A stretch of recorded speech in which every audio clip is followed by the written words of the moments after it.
Assalamu alaikum. Brothers and sisters, battery is low. Jazakallah khair studio for notifying us with the timer. Assalamu alaikum wa rahmatullahi wa barakatuh. Ramadan FM 87.7. Now we are coming close to end of Ramadan. I have two wonderful guests here today with me. Brother Mohsin, nice to see you here in the studio again. Thank you. I believe it's your second trip here to the studio, isn't it? You've got me in twice in 1 week. Well, you know, first one is free and second one you got to pay for. Absolutely. Yeah. And my brother here, Brother Akbar, yes? Yes, correct. And Mohsin, we know, everybody knows in the community, he's very famous. He's a Leicester Traders Association chairman. And yourself, Brother Akbar, what do you do? I'm in the motor trade. I'm an MOT tester as well. So I'm into motor vehicles, and that's my main trade. So the topic today is going to be interesting. Yeah, it is. So you're also a resident in the area. I am, yes. So here we go. We're back again on the same track, right? Talking about parking on Evington Road. Or should I be saying, today we have parking, tomorrow is another day. Whether we have parking on Evington Road or we don't is another day. Now, what are the dates? What are the deadlines? Mohsin, Akbar, are you aware? I'm not too sure because I haven't been it hasn't been clarified until I spoke to Mohsin today.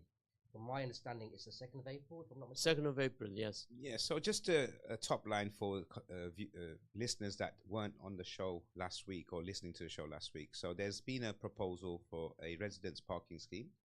The deadline for your opinions and objections is on the 2nd of April. The detail of the parking restrictions hasn't been completely given with clarity.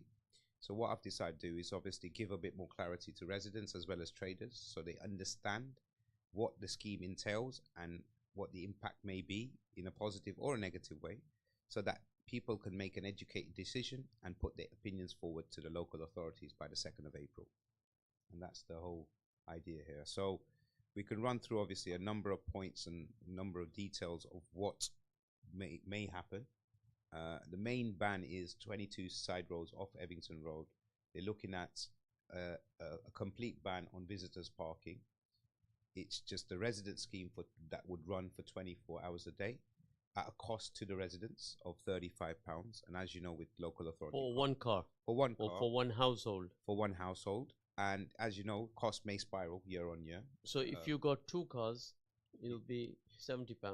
Well, the thing is, the clarity is not there yet, because generally in other areas or other parts of the country, what you find is second car normally comes at a higher cost. So it's generally, say if it was 35, then it could be 50 for the second. But I'm not sure what the local authority are proposing because the detail hasn't been provided. Is it not buy 2 get 1 free? Unfortunately, I don't think it's that kind of offer. But then also, if you do want visitors to park on your road and you've got relatives or anyone that wants to visit you, you've got to pay £40 for visitors passes. Wow.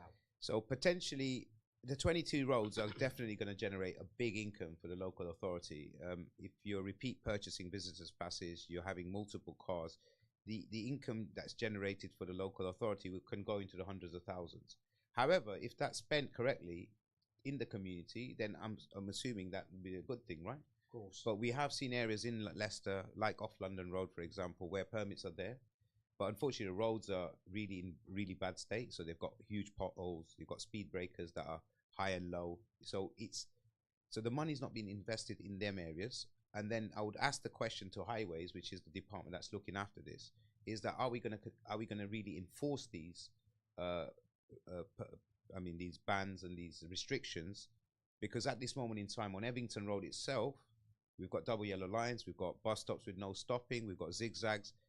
Unfortunately, I only see enforcement taking place around the Ramadan period when the dense Muslim community is out.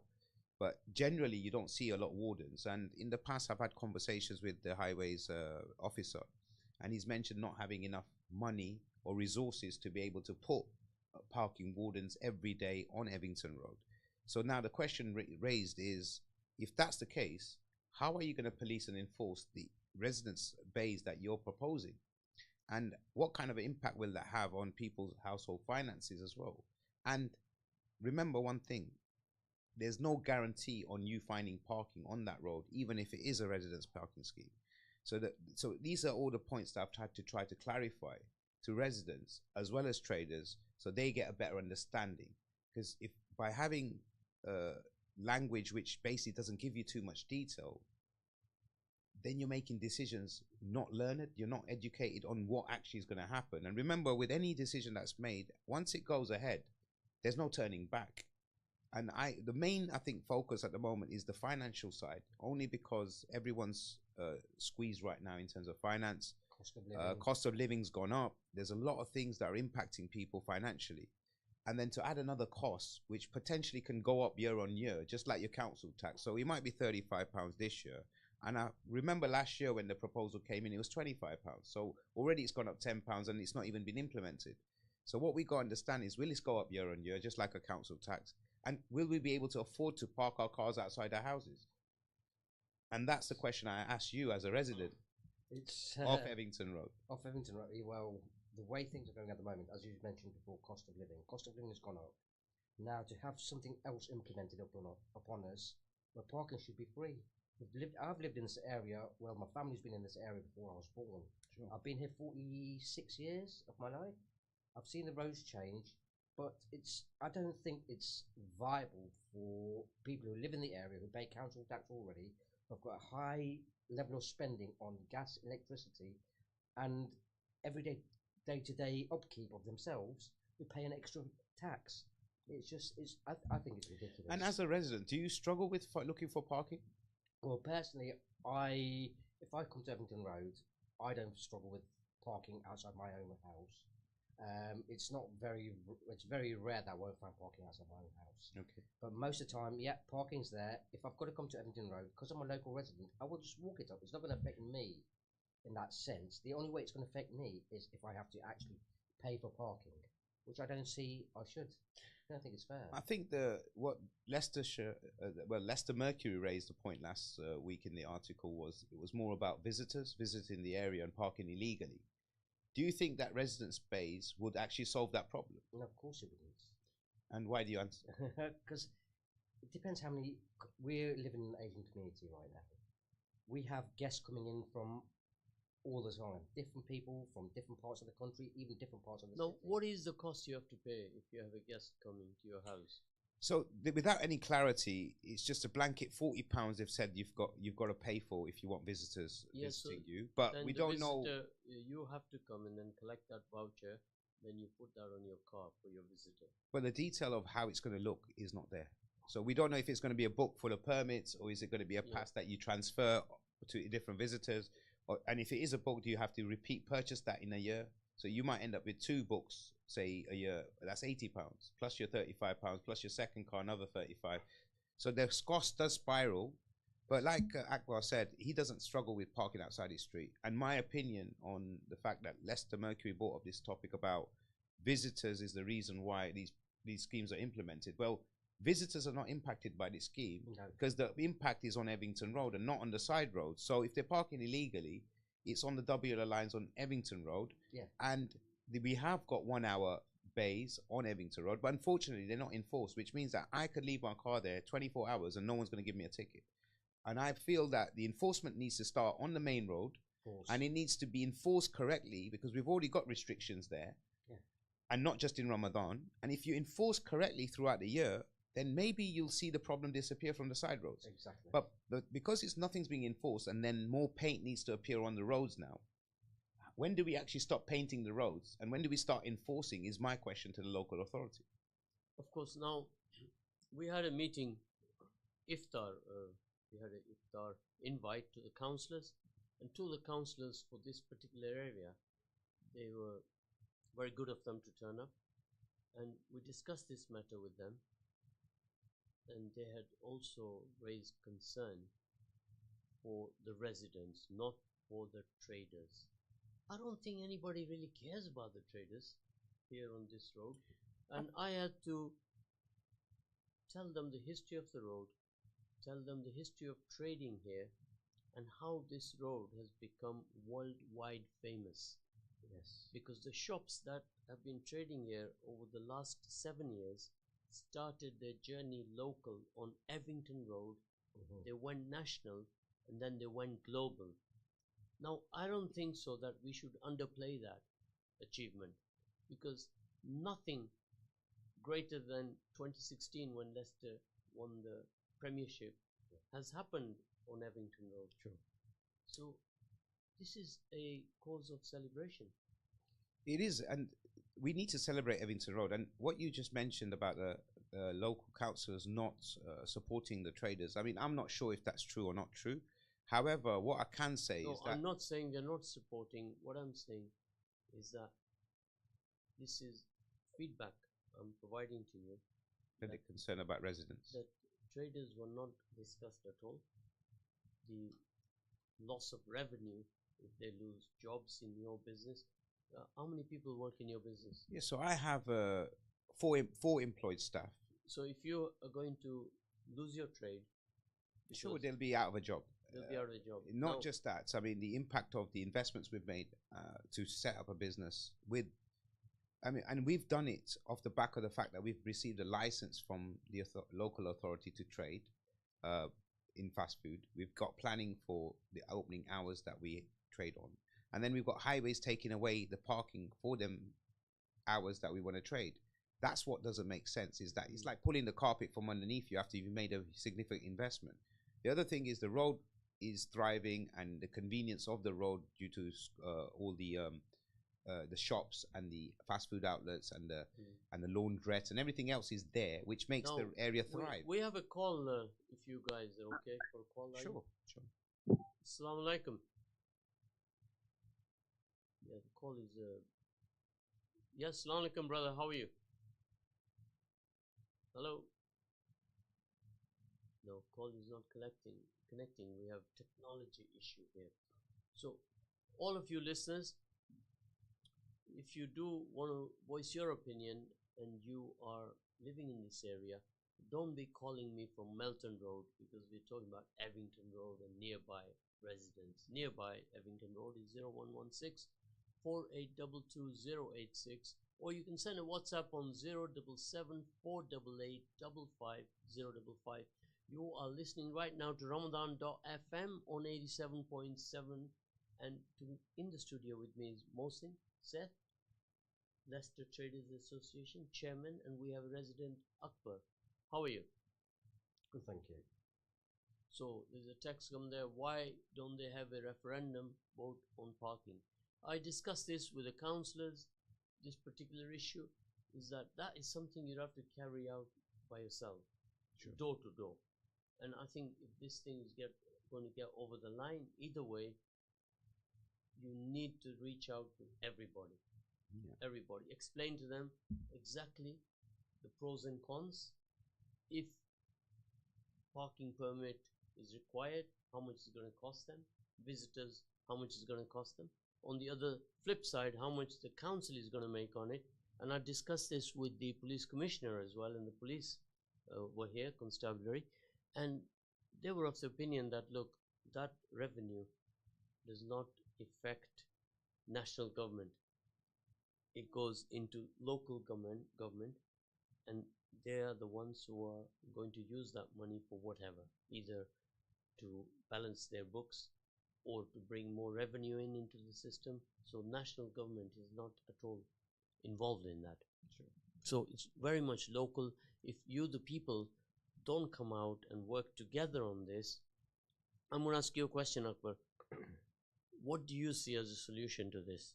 The solution to this, I believe, is whatever should be enforced at the moment, like Mohsin said before, the bays that are there, the bus stops that are no stopping bus stops. If they can enforce the basics first, let's see how it can progress from there. There's no traffic. I don't see any traffic wardens apart from Ramadan time. I don't see traffic wardens usually going up and down Evington Road or enforcing anything. Well, you said you've lived here mostly all your life. All my life, yes. You have more understanding and you've seen more on Evington Road than most people. Yes. Okay, all his life, let's do a test on him. Sure. Let's make this program interesting. Oh, great. Akbar, Yeah. go on then. Tell me which shops were here 10 years ago that are not here anymore. Right. So the building we're actually sitting in right now with Jai Wale is downstairs to us. They used to be Will's newsagents. used to be a massive news agent. Yeah, we'll give you a pass on that. He's Yeah. correct on that. Okay. Okay. Al Baraka used to be, I think it was a fish restaurant. This is talking back in the 80s now, showing my Okay. age. What else was there? Well, most recently, but I don't think that counts. Morrison's used to be co-op. Yeah, sure. But that's been co-op since I can remember, since the 80s. Yeah. Um, Was there not? There was a pub, I believe, on the corner, wasn't there? Where? Yes. Yeah, and there was No, the chippy The pub now is the Al Baraka. Al Baraka. Yeah. Before the pub, it was actually a fish shop, fish restaurant. Oh wow. Yeah, Okay. I remember they used to have an upstairs seating as well, which you used to walk past and you used to see a lot of people on a weekend. Okay. Like the posh used to come to Evington Road before. And eat. So, which are the iconic shops on this road from yesterday's 10 years ago, From which 10 are still here from now? 10 years ago? Which is a shop that comes to mind which is still here? which is still here from like way back when? I don't think Pre 2015. pre 2015. Now you're really testing me now. To be honest, We had a few butchers have still remained. I think Jungle Paprika has been there Paprika's been for a there very long while. time. Yeah.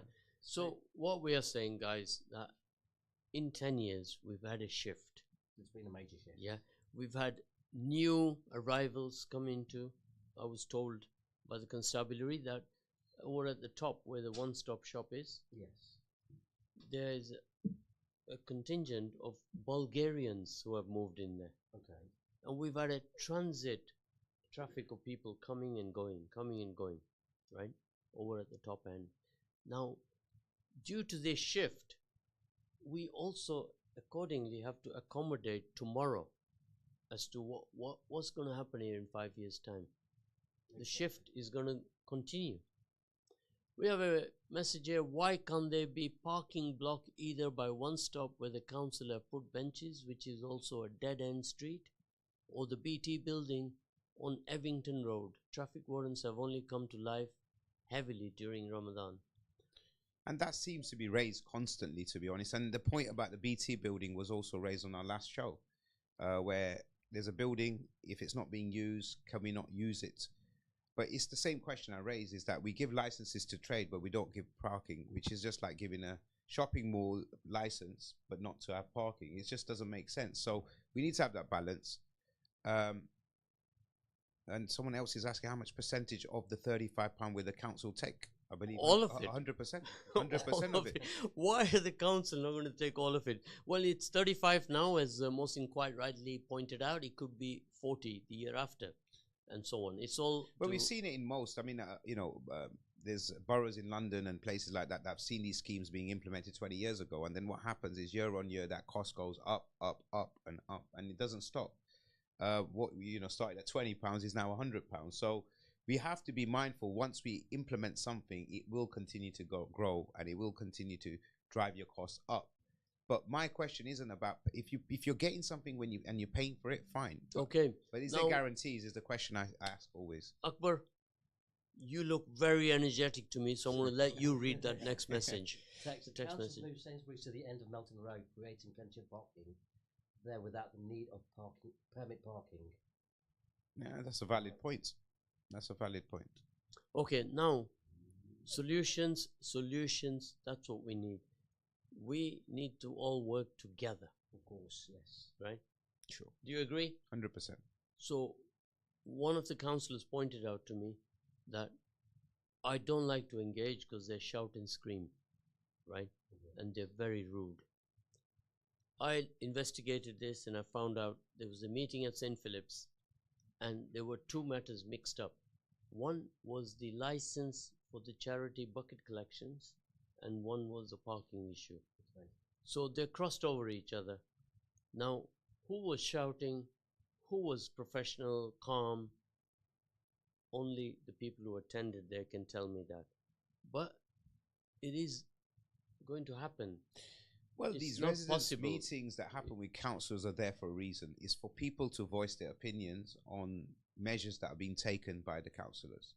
And whether No. whether- What happens? It doesn't work like that. It's not the councillor that takes the measure. They get a complaint. The council also have a actor in this. They're also players in this, and then between them they come forward with this idea, and then they go through a period of consultation. You can see on the road, on the lampposts, you can see a sticker there. Sure. They tie wrap it there. So that's how the procedure goes. And then what happens is if people don't respond, then it goes ahead. Then you're going to cry after. Of course, yes. So everybody listening in right now, whether you are a shop on Evington Road or whether you're a resident nearby, talk to me. Everyone talk needs to to the respond. council, not talk to me. I won't be here after but Ramadan radio. Everyone should respond, whether it's whether you're for it or you're against it. You should respond, because as far as the local authority is concerned, if you don't respond, it's a yes. Okay, there's another text. You're going to take this, Mohsin? Right, we've got another text message saying, also to reduce cars, maybe add e-bikes and e-scooters as an alternative form of transport. Yes, that sounds interesting. Somebody coming all the way from Oadby and Wigston, or somebody coming over from Melton Road. I've known many people on these e-bikes and they flip over because they go over a pavement which is not flat and they do themselves an injury. So there's a lot of issues going on with e-bikes at the moment because they are going very fast and they have accidents. And e-bike is not for the road, it's for the pavement. So there are issues. Yeah, I think the solutions are already there. I mean, we've already got restrictions in. We're just not policing them. The 1 hour bays are there. If they really wanted, they could turn the 1 hour bays to paid parking on Evington Road, maximum limits on there so that people allow other vehicles to park as well. So there's a rotation. The traders are not against certain schemes that work, but what we're against is the fact that if you're going to put a blanket ban and not have a test or not even have any guarantees on providing parking for residents, then you're charging people for something. You're not giving the solution. And are we just trying to bury the problem by giving this, putting this in place? And that's the question I asked. It was pointed out to me that the residents are complaining about noise as well, right? Now, as we sat in the studio here, we can't hear anybody, but we can hear cars, right? There's plenty of cars driving by. Sure. So do we also ban all the cars to stop the noise? Right? Where does it end? Where does it end? And remember, I mean, obviously the residents that live locally, I mean, there's a certain percentage that rent in the area, and obviously a lot of them were previously residents of their properties, then they've let them out, and now they're landlords and they've got tenants in there. Now tenants come in 6 months, 12 months, and what you'll find is they choose to live off Evington Road for a reason. The rental income on the side roads is a certain value due to the convenience and the amenities that are available on Evington Road. Once they disappear, how do you feel the rent's going to go? I mean, do you feel the landlords will want to put there is. So the too impact many on knock-on this effects, is knock-on effect is property values, rental income values. All of these are property impacts, but then these people are also choosing to live on a busy road. Look at the Akbar. Look at the point of the view of the councillor, that he's more concerned with being voted in the next election, right? So there is a little bias here on both sides. Totally. Now I was told also about the noise, and which is the busiest shop here on Evington Road, guys? Go on. There's a good enlighten us. Don't get me wrong. I wouldn't like to point out one individual shop because I feel that everyone's got their own trade based on what they do. So it would be unfair to say that one does better than the other. However, the footfall generally is higher between Chepstow Road and Kedliston Road. The footfall's higher, and right in the middle, what have we got? We've got the Morrison's Daily. That's a very good suggestion there. Now that's a solution. Reduce the speed limit to 20 miles per hour. Yes. I think with the traffic island outside the post office, the restrictions already there on speed limits. To be honest, it slows everyone down because of the bottleneck. And to be honest, that bottleneck is a hazard. That traffic island outside post office, it needs to go. But 100%. I mean, to be honest, citywide, the 20 mile per hour approach is there. But again, will people actually observe the new law if it's implemented? And is there a backlash if people don't. We have seen some progress on the road. The constabulary informed me about 2 cameras being installed here, and they are very, very good cameras. Sure. Right? They've been visible. You know, they will see you in your car, even you are sitting there thinking that I'm past the camera. And they are the way forward. They're moving forward with technology. And I think the way to fix this problem is with tech, right? With technology of today available to us at our fingertips, right? A gentleman came in the studio today, and he told me that he's doing some collaborative work with a Chinese company at a university, and they have a huge building site. It's monitored with one camera.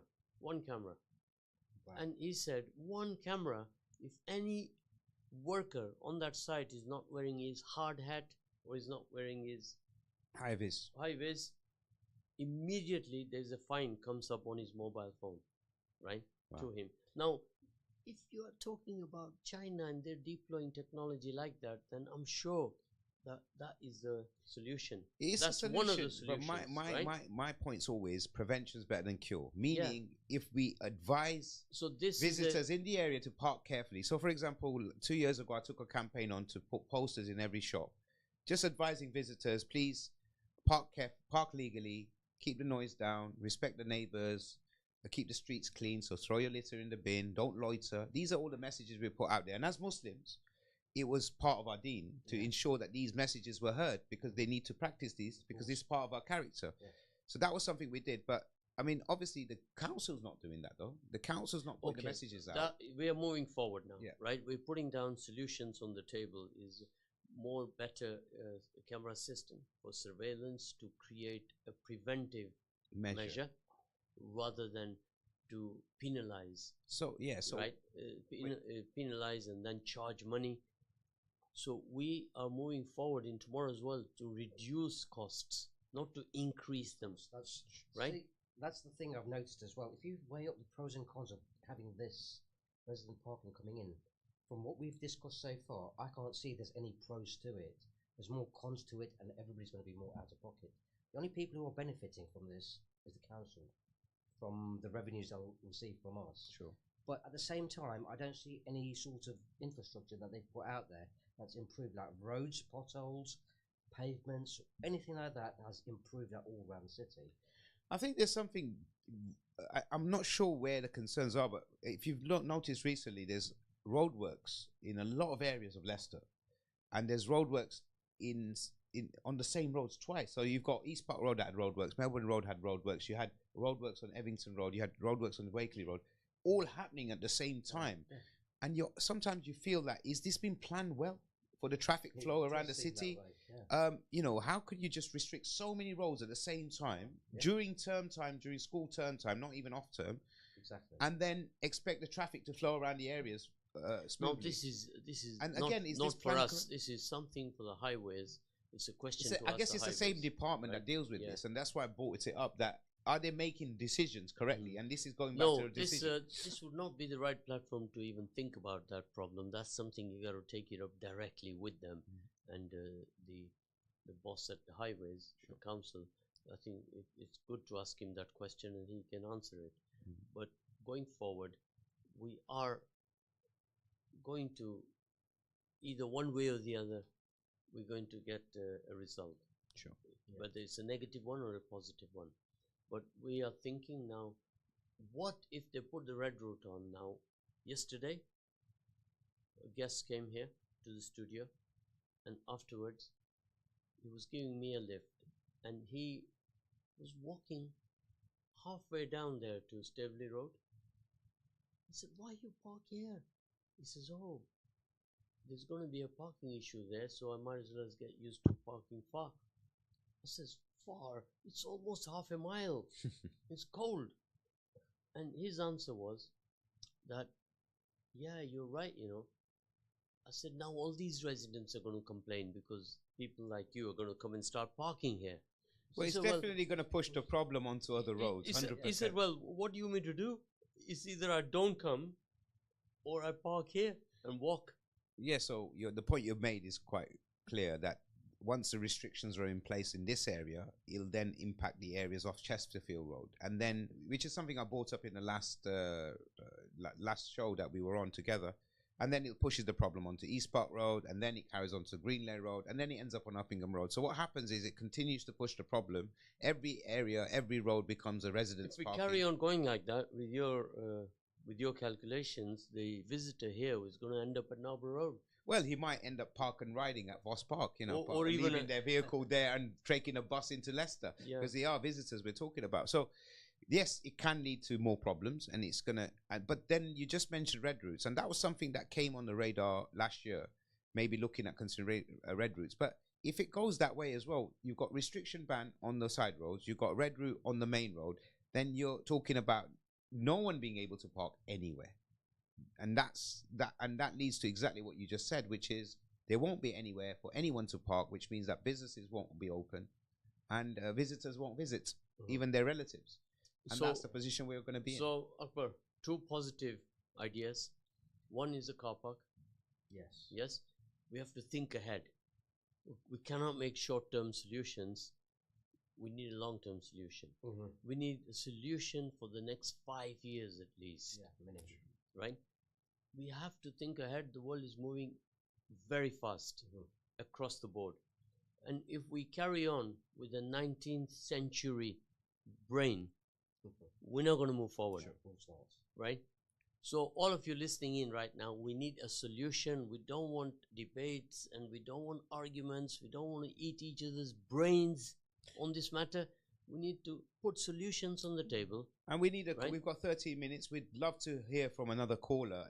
So understand what their opinion is. So don't be shy. Call in 0116 4822086.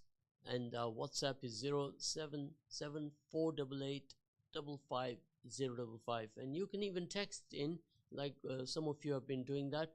We'll take note of all these texts that we've been receiving, all the messages that we've been receiving, and we shall share them with the right people to say this is the feedback we have been receiving. And right now, there's only two solutions which can work. Is a car park. Everybody's happy. Yeah. Yes? The question was asked of me is that who's going to pay for it? Yeah? So this matter can be looked at, and but again, a a car result can park be can found. come with a paid park, pay and display scheme, so it pays for itself really over time. Does, yes, there's an initial investment, but again, it'll be about where the space is to do this car park. And I do like the idea of the person who texted earlier with regards to the area near One Stop, which is a dead end. There's a big space there. There's actually a little playground there that's not occupied either. And the thing is, this was brought up previously with the local authority because there's a mosque or an academy on Evington Road that has no parking whatsoever for their visitors. And now there's one on Halsbury on the corner of Divana, and he's raised concerns as well, because where are the people who are going to visit the mosque going to park? So the pay and display scheme seems to work better only because people are not going to loiter. This is the biggest thing, is it loitering that's causing the parking issues? Is it, again, I know you're in some car trade business, for example, but you're probably doing it off-site. There's a lot of local guys that are buying and selling vehicles off the side road of Evington Road, which means that now they're taking up parking spaces, which should be for the residents.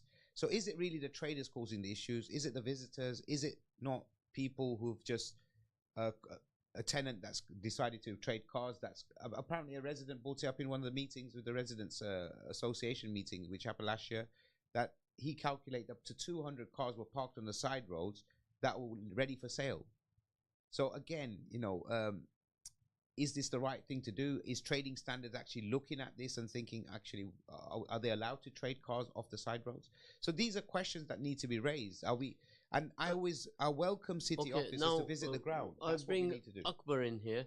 Akbar, what do you feel? You've been here a long time. How many cars does the average house I was just actually going to bring that topic up as you were speaking. I think the average household right now has a minimum of 2 cars. There's some households that, if you look further down, they have 3, 4 cars. Everybody now, back in the day. Oh, the council is going to love them.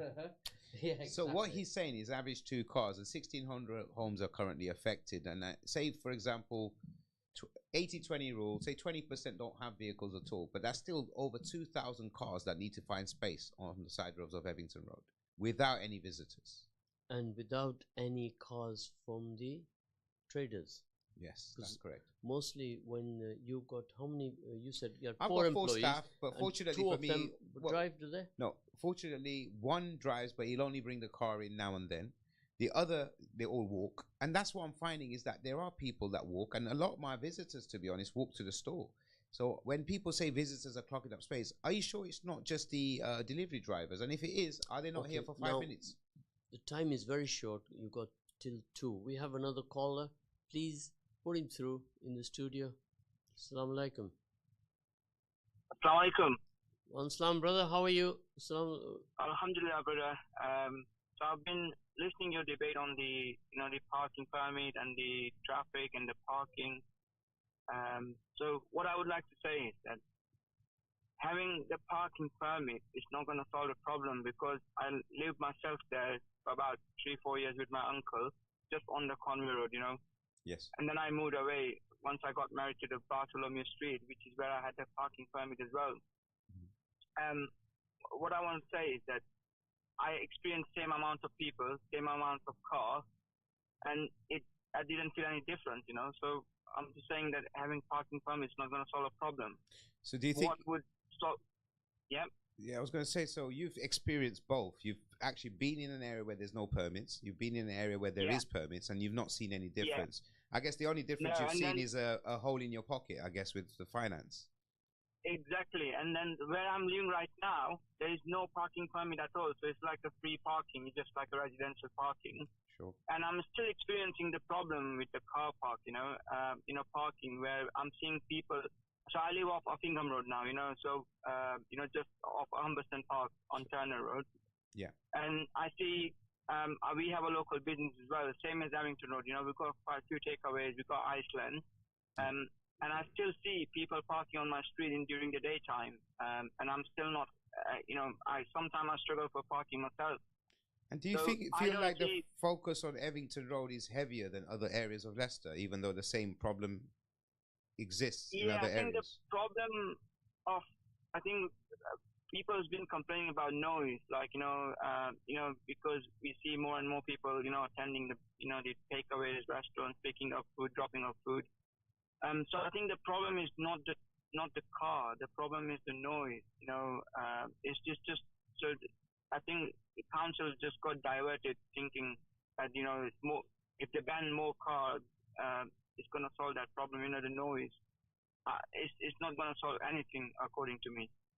What they need is a better traffic flowing system. So likewise you said, that island next to the post office, that needs to go. That's blocking everybody. That's blocking the post. That's blocking literally everyone. That's also causing more carbon emissions as well by people slowing down and holding in traffic and bottleneck. I think they need more zebra crossing, definitely, and then maybe they could make it one way. The road is very similar. Well, there's a very third solution there, one way. No, I'm loving this call, and thank you for making this effort to make the call, because what you've given us a different side of another solution. Another solution and a flip side of the problem. That's what I'm saying, that we need solutions. Yeah. The reason I called you is because I was a shopkeeper at Chaiwala. So the very first Chaiwala, I was serving myself, and I was there day in, day out. Yeah. And I see when we didn't have other Chaiwalas, like whole of the Leicester were attending that one Chaiwalas. Yeah. And then that time, we didn't have any issue around, at all. The same, more amount of people were attending, Chaiwalas, because they love Chaiwala, like Chaiwala's being Chaiwala. I'm not promoting Chaiwala. I'm just saying that now we've got more Chaiwala. The customer has been spread out to Leicester, but still, it's not the people, it's the problem is because now people have more cars in the household. The the traffic is increasing around the city. So I think that there's a problem somewhere else. Not the I parking think is not a problem. before we do anything, I think we all have a responsibility ourselves in obviously taking care of the area we live in. Yeah. And making sure we do things legally and park legally and follow rules. I mean, there's limited control we have with what we do with visitors, but we obviously celebrate the fact that we get visitors in the area, and 90% of visitors do everything right by the law. I mean, you get the percentage that may not, and that's why we have to continue to obviously look at the measures we take individually and what choices we make. And we're on Ramadan radio, so we've got Muslim audience, and obviously, first of all, if we're Muslim, then all these problems disappear, because we're akhlaq. Our character is what determines how we observe the rules and regulations that are around us. And if we do that, then I don't think we'll ever have problems. I mean, we're getting, these proposals in Muslim dense areas, and it's a shame really for us. I'm sorry I'm having to say this like this, but it's a shame because we've all got our rules, and we've had our character laid out in terms of Islamic values that we need to adopt. And we adopt them values. Totally I don't agree. think there'd be no problems at all, because we're adopting the rules, we're adopting the laws, we'd be doing right by people, we're being good humans, we're not loitering, we're not creating noise.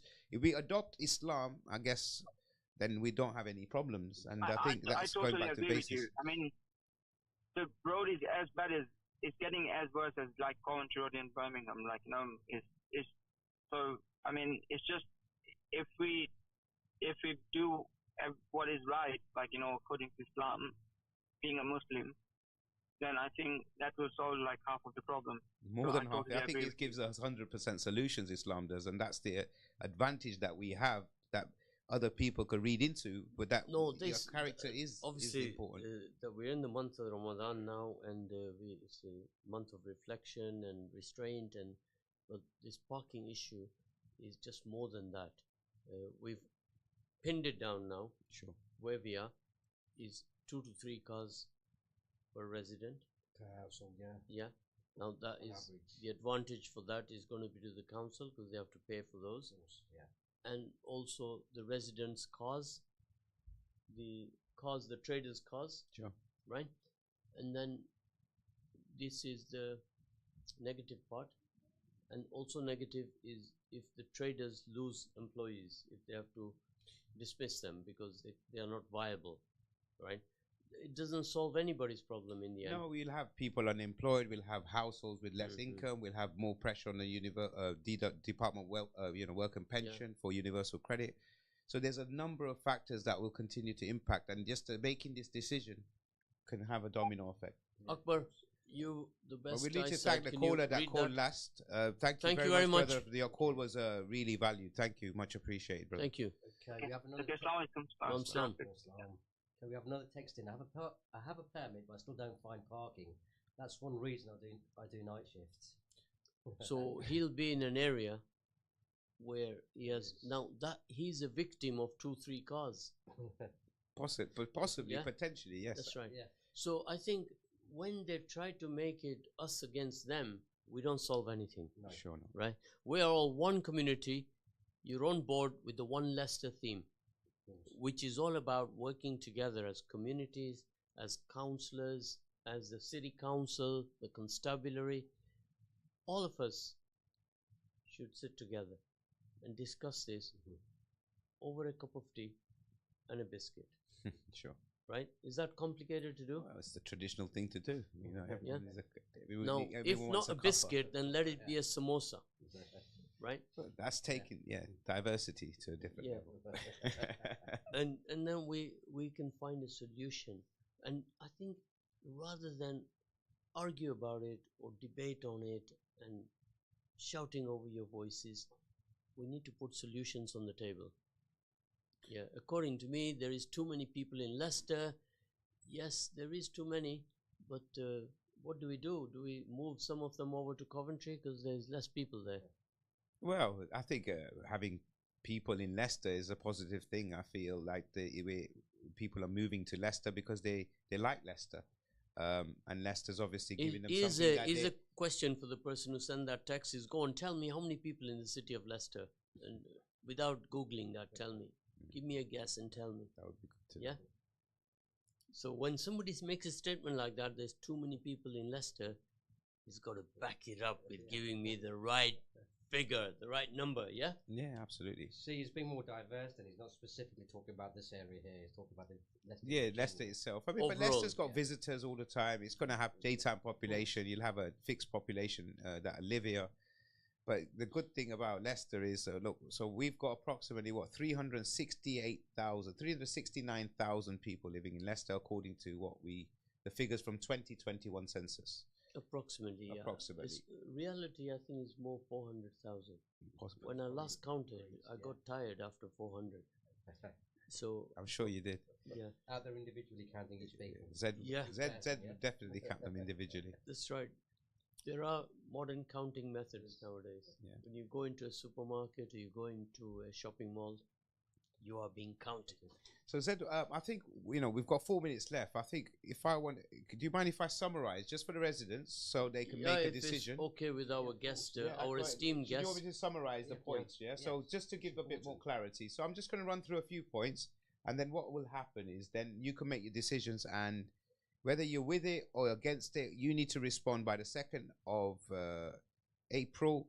The email address you need to send it to is Troll House, which is in York, and right at the end I will give you the email address you need to send your objections to, if that's what you want to do.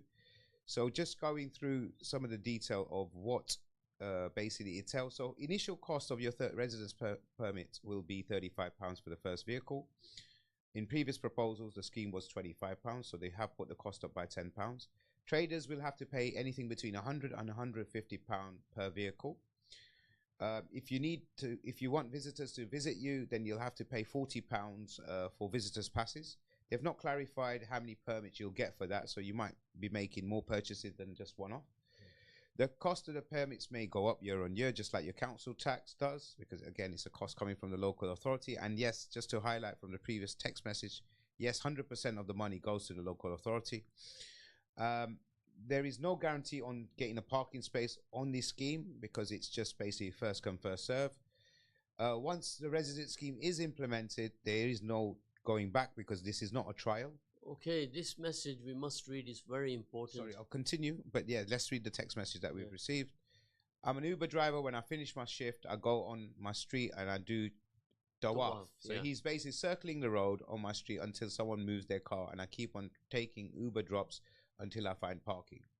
Now, obviously, this all depends on when the brother finishes his shift. What time do you finish your shift? That'd be good to know. You need to clarify Because, the timings. Obviously, the timing, if you're saying you finish your shift at 3 in the morning and you still can't find parking, then that's not going to... You carry on with the list. Sorry for that. So just going back to the list that was on. So parking enforcement has not been in full-time force in the area, although we currently have restrictions. So how likely is it when the parking scheme is implemented that traffic wardens will enforce the restrictions? If parking is reduced for visitors in Evington Road, the businesses will be impacted. Some jobs may be lost, businesses will close, and the road may look very different to what it currently looks like. Boarded shutters, etc., might attract the wrong type of people onto the road, loiterers, and that's what we've seen in some areas where, businesses go down, shutters are there, it looks a mess, the road does. The other thing we've raised is, will parking become difficult in the neighbouring roads? And as you've mentioned earlier, Akbar, that it could push the problem into other areas of Leicester. And the brother from Staveley Road that Zed gave an example of, he's already walking half a mile, and then people might start complaining as well. Will parking become difficult in the neighbouring roads? That's one. And is this generating an income from parking for Leicester Council? Okay, now... And that's a question. Right. Are you done? I am done. That's the point. That was very extensive, Brother Akbar. Now, we're going to move on. It's almost end of Ramadan, and I will take this opportunity to wish everybody Eid Mubarak to come. And also, I will also say that let us all continue in the same spirit that we have been in the last 30 days, 28 days. Sure. And we can move forward to a better world. Of course, yes. Working together with everybody. So let's not just make it as a 30-day Ramadan. Absolutely. Let's remain steadfast from what we've learned in Ramadan and how we've been, and make better. Many objectives we have put on the table in Ramadan radio, and we shall work together with all the different constabularies, the council, different communities from all over Leicester to achieve our objectives, to increase our cohesion with each other. So Jazakallah khair, brothers and sisters, and all of you listeners, all the charities, everybody, all the volunteers who have worked tirelessly, endlessly, right? And they've made this happen. Jazakallah khair. Jazakallah From khair. me. For me, Jazakallah. And Mohsin here, please, just on the point, please raise it. Assalamu alaikum, everyone. Wa alaikum salam.